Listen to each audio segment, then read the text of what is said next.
We're grateful for who God is. That list of names given, holy and mighty and all of that, that's just the beginning of things.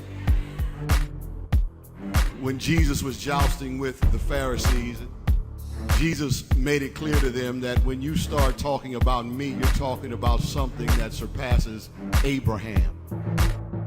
Because before Abraham was, he said, my name is I am.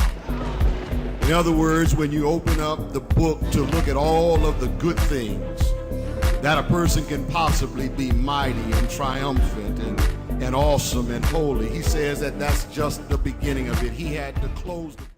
Who I am, America. Who I am, America. I'm DJ D.O.C. Well, of course, that's not my real name. Real name, Carl Kincaid. Grew up in a household of two parents. I had one younger brother and, a younger sister. Coming up, raised in the church. Raised in the church, man, and my story is it's not, it might be different, then it might be similar to some other people. I didn't grow up in poverty.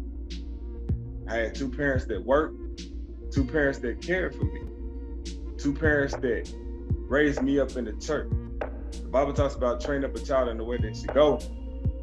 That way, when they're older, they won't depart from it.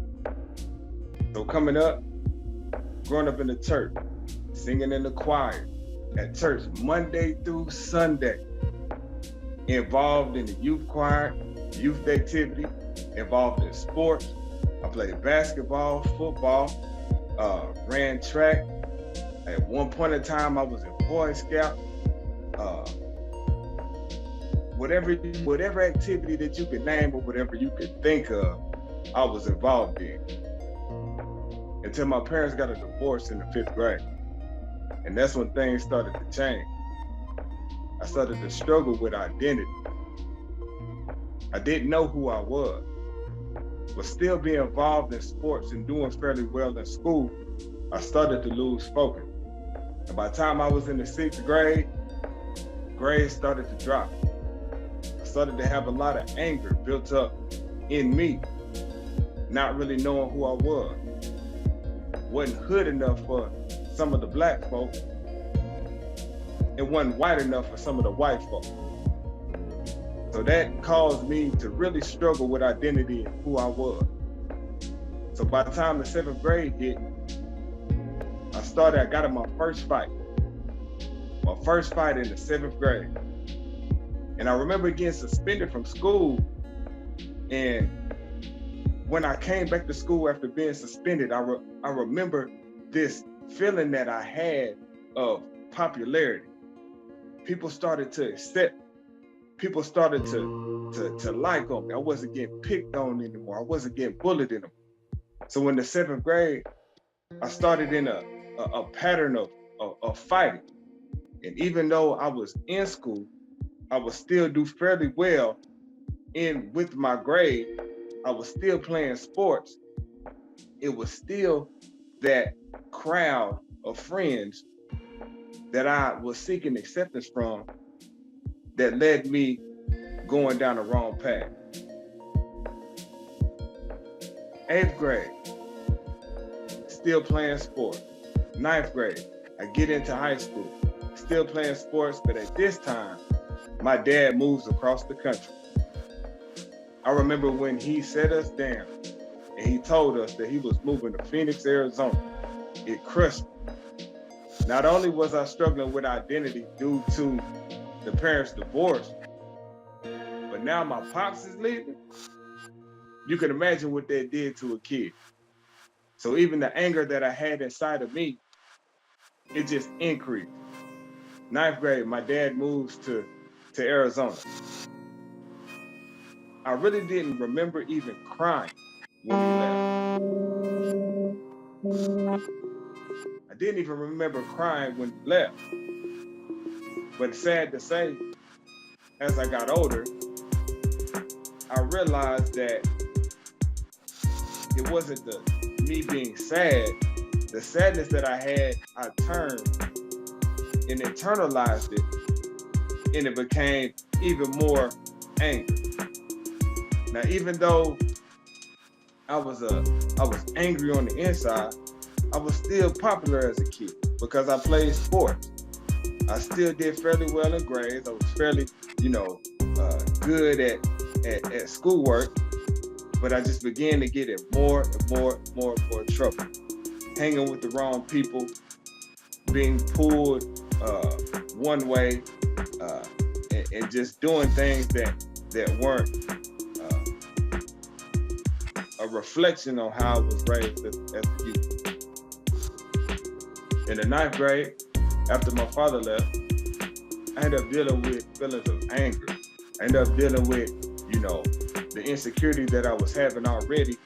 Him leaving made me feel rejected. Him leaving made me feel like he didn't want me. Me leaving felt like I didn't have no male role model in my life. But even though he left, my mom still did the best that she could. She wasn't working 2 jobs, but she worked 1 job all the time. She made sure that I had what I needed. She wasn't addicted to drugs. She wasn't out there in them streets. She wasn't in the hood. She just was a country girl from Hurtsboro, Alabama, that was raised up in church, that knew the right thing to do. My mom, she graduated from college, actually Knoxville College, back in, I don't know what year that was, back in 81, something like that. But she did the best that she could to raise me. In school, I remember being the popular guy. I remember doing stuff that I needed to do so that everybody would like me. And in turn, a lot of the stuff at times that people so-called like was stuff that was doing damage to me internally. Not really knowing that the habits that I was forming in school would lead to me going down a dark path. I remember being in school and so-called being the man on campus. I remember, being the basketball guy, being the football guy, and I remember just not being able to deal with anybody telling me about myself. And anytime somebody tried to tell me about myself, I would want to fight. I would get angry. I would get upset. But this is the stuff of me, in the absence of my father, how I would deal with things. I really didn't talk to anybody about the stuff that I was going through. I just thought that it was, as a man, you were supposed to not cry. I thought as a man that you were supposed to just keep your feelings in, keep your emotions in. So I started gravitate towards people who weren't necessarily doing the right thing. I remember I started smoking weed when I was 15 years old. Started smoking weed, started drinking, started partying, but all in the same time, being in school, it was like I was conflicted. It was like I had friends who were dropped out of school. I had friends that was living the street life. I had friends that was out there shooting people. I had friends that was out there robbing folks. But on the other side, I had friends also that was doing the right thing. I was conflicted. It was like how people say you got the angel on one side and the devil on the other. I was conflicted. I didn't know which one I wanted to be. I didn't know if I wanted to gravitate towards being a thug or if I wanted to gravitate towards being a schoolboy or a church boy. So what they did was I started to try to navigate both worlds. And what happened is it ended up turning me into somebody that I did not like. It ended up turning me into pretty much a chameleon, knowing how to adapt in certain situations. But one thing I can say, through my high school years, my mama always made sure that I had what I needed, that I went to class, and out of all my friends that was at school, I believe I was one of maybe a few to graduate high school. I went through the 9th, 10th, and 11th grade, 12th grade, playing sports. But the thing was, I would do barely enough It's like I wouldn't go all in my schoolwork because I wanted to hang out with the people in the street. And I didn't go all in the streets because I didn't want to be looked at as a failure. So I did barely enough to be able to graduate high school. I did barely enough. I didn't have straight A's, but I did do what I needed to do to graduate high school. But even though I graduated high school, one would think that my path would be straight and narrow from then. But what happened next, just have to wait to see. Okay. Who I am, America? DJ D.O.C. Government name, Carl Kincaid. Out of high school, I get accepted to a HBCU in Alabama, Alabama A&M University. But at the time, when I got accepted, I was excited. But the reality of it is, my work ethic has not changed. The same work ethic that I had in high school, wanting to barely do enough, having a foot in the streets and having a foot in school or in church, I was still walking out. I was still conflicted of what I wanted to do. And my advice to people is, when you do something, you gotta be all in. You can't straddle the fence. So what ended up happening, I ended up going to college. I went to A&M. But at the same time, when I'm in college, I get into partying. And at this time, you know, I was rolling with my cousins and some friends real tough, and ended up really getting really active in a gang. I ended up joining the Pyrus and being real active in the Pyrus. So here I am again, wanting to be in the streets, but wanting to be a school and a church boy at the same time. But I felt like I had something to prove. I felt like coming up, me not being good enough, or me not being black enough, or me not being white enough, I felt like I had something to prove. So that led to me gravitating more towards the gang than my college friends. I ended up wanting to be accepted in the gang so bad that I started doing things that I knew at one point would either get me dead or locked up. I started robbing folks. I started carrying guns and toting guns and shooting at people. I started doing stuff that was totally outside of my character. Stuff that was totally outside the way my mama and my daddy raised me to be. I started going down this slope and just started digging myself deeper and deeper hole into crime and into the gang life. And just like how I had my first fight, the more acceptance that I got, the more stuff that I would do that would lead me down a very dark path. So by the time I'm 20, 21, I'm fully active gang member, a part of the Pyru. And there wasn't nothing that I wouldn't do to represent or to get status within the gang.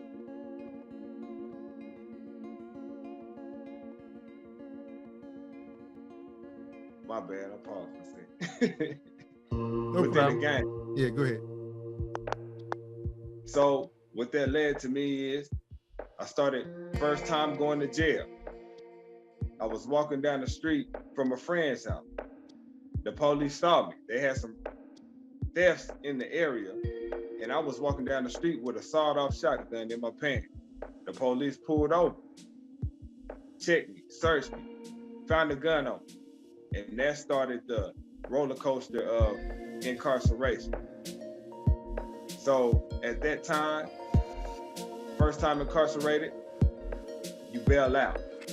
And at that time, I thought it was okay.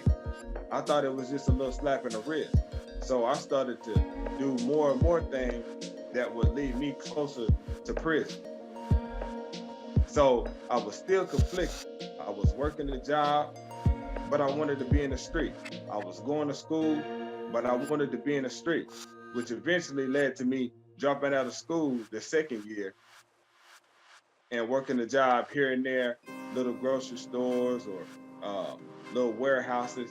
Couldn't hold down the job because I wanted to be in the hood, you know, addicted to weed, and at this time doing cocaine, doing pills, uh, just living a full-fledged street life. But there was always something in the back of my mind that was calling me to stop.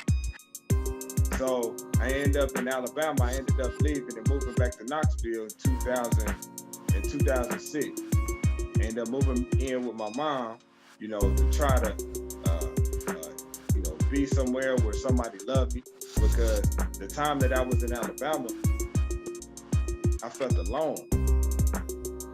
Even in the midst of having all these friends, even in the midst of being part of a gang, I felt alone. So I moved home to be where people truly love you. If you have family, if you have a mom and a dad, cherish them. Because at the end of the day, family are going to be the ones that'll be there. They'll be the ones that'll be there through thick and thin. So I moved back home in 06. 06, get a job, working, but I'm still in and out the street. So I ended up one day catching a robbery charge. I caught somebody at the gas station and attempted to rob me. I didn't get anything, and we fled, but they ended up putting a warrant out for my arrest for aggravated robbery. So at the time, really coming through school, not having a good work ethic, not taking care of business, doing this stuff that is manipulative and just getting in the pattern of, you know, not handling business, caused me to go on the run. I went on the run from the police from 2006 to 2008. While between 2006 and 2008, still just trying to live a double life. Calling myself, you know, being in the streets 1 minute and trying to go to church and be in church the next minute. But one thing that I can say is through this time, it's like I started to hear God's voice. It's like something was pulling me. And it's just at the time, hanging out and doing drugs and robbing people, you know, at the time, it just didn't feel right anymore. And all I could do was just remember the things that I was taught growing up in church. The things that, you know, we was taught, the 10 Commandments, thou shalt not steal, thou shalt not kill. And when I look at it, I'm doing the very things that go against God and what his word says to do. So in 2008, I ended up getting caught. They ended up catching me. I went to jail for 2 months while fighting this case, and they put it off. They put the case off, the court date off 2 times, and the third time that I went to court, the witness didn't show up, so they dropped the charge. But the thing about it is, I played that role in jail, like I was Mr. Christian. I played that role in jail that, yeah, I'm gonna live for the Lord. Lord, if you just drop this charge, I promise I'm gonna live for you. I played that role like a lot of us do. But God gave me grace and he gave me mercy. And he dropped the charge and he let me go, hoping with the hopes of that I would do right. I get out. No more than a year later in 2009, I catch another robbery charge. But before I catch the robbery charge, it's like I'm trying to inch closer and closer to God. It's like I know this stuff that's happening is not cool. I'm seeing people that I know, you know, get killed. I'm seeing people that I know go to prison for a very long time. And I know what I'm doing is not right and it's not pleasing to God. So there was a war going on in my mind. So in 2009, I was facing an eviction. So instead of me working and earning money, like most citizens do, because of a drug addiction, because being addicted to drugs, uh, I would spend the money that I got very quickly and just go out and rob somebody else or try to come up with a quick scheme to get more money. Well, what that led to me doing is in 2009, going and robbing somebody at a gas station. But see, this robbery was a little bit different because before I did it, I was playing worship music in my car. I was going to church on a regular. I was trying to do the things that God wanted me to do. It's just the pull of the enemy was just so strong. And I remember catching a robbery charge in 2009 that resulted in me going to prison. I went to prison for an aggravated robbery and ended up doing 2.5 years on an 8-year sentence. And what happened next?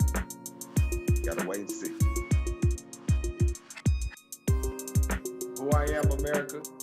DJ D.O.C, also known as Carl King K. But where I am today, God is completely out of prison in 2015. Man, I just started to live for Him. I told God that I wanted to surrender it all. And so when I got out of prison, just ended up living for Him, getting in the Word, seeking Him, doing things His way. I ended up getting a job. I had my own car. Of course, I had my license. Out of prison, I ended up getting married in 2016. I have a 11-year-old little girl, and also since being out, I've had a 3-year-old little girl, and also just had a little boy. And God has completely transformed my life from where I used to be to where I am now. Understanding that who I am, the things that I used to struggle with in my identity, I didn't know who I was. But since living for God and being saved and walking in the Word, He shows us who we are in Him. The Bible talks about, for He made Him to be sin for us who knew no sin, that we might become the righteousness of God in Him. So understanding that we are the righteousness of God in Christ Jesus, and understanding that He cares for you. I'm talking about He's blessed me. It's been a promotion after promotion. I remember, when I got my job, I ended up being promoted to assistant manager within a month, and then within a year, being a manager of a store. We're talking about somebody who was just in prison for an aggravated robbery is a manager of a rent-to-own store, dealing with money, dealing with checks, and doing audits and stuff like that. Just God totally overriding every natural circumstance. And I promise you, if you put Him first, you'll see what He can do in your life. Going on from being at a rent-to-own store to obtaining my own show. I'm a Christian DJ, and I go by the name of DJ D.O.C, which stands for Dependent on Christ. He ended up giving me a radio show in 2019.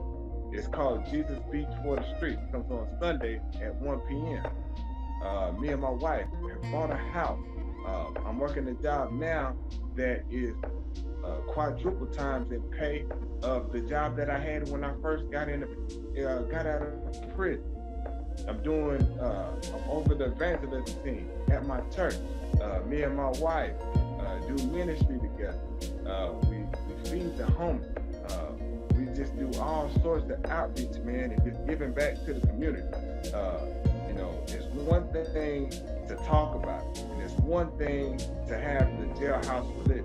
But one thing I encourage brothers to do is to, when you get out, to really seek God, to really give Him your all, to really do things and live life like He wants you to live.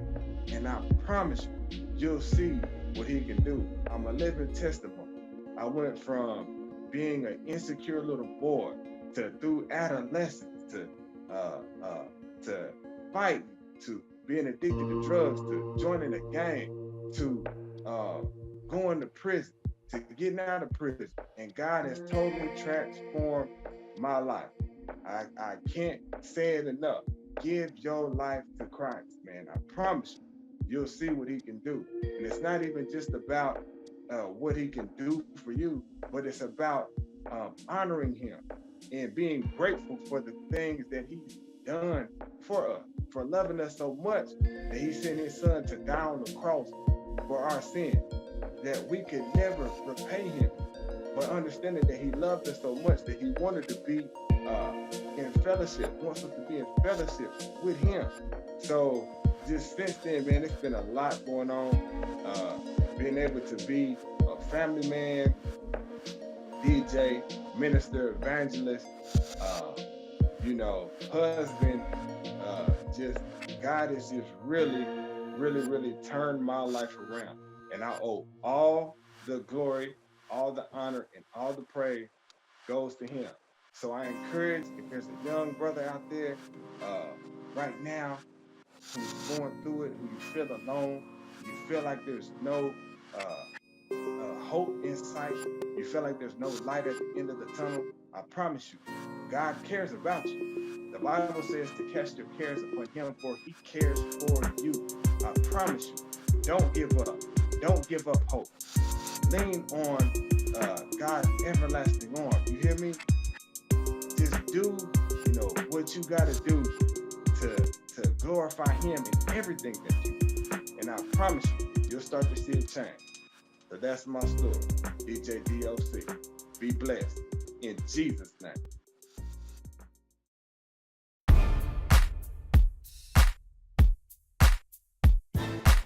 We're grateful for who God is. That list of names given, holy and mighty and all of that, that's just the beginning of things. When Jesus was jousting with the Pharisees, Jesus made it clear to them that when you start talking about me, you're talking about something that surpasses Abraham. Because before Abraham was, he said, my name is I am. In other words, when you open up the book to look at all of the good things that a person can possibly be mighty and triumphant and awesome and holy, he says that that's just the beginning of it. He had to close the book when trying to describe himself and just said, I am. Start your roll of names of all the things I am. That's just the beginning.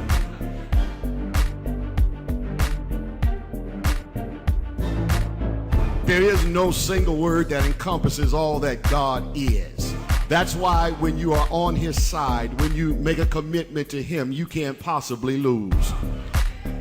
Because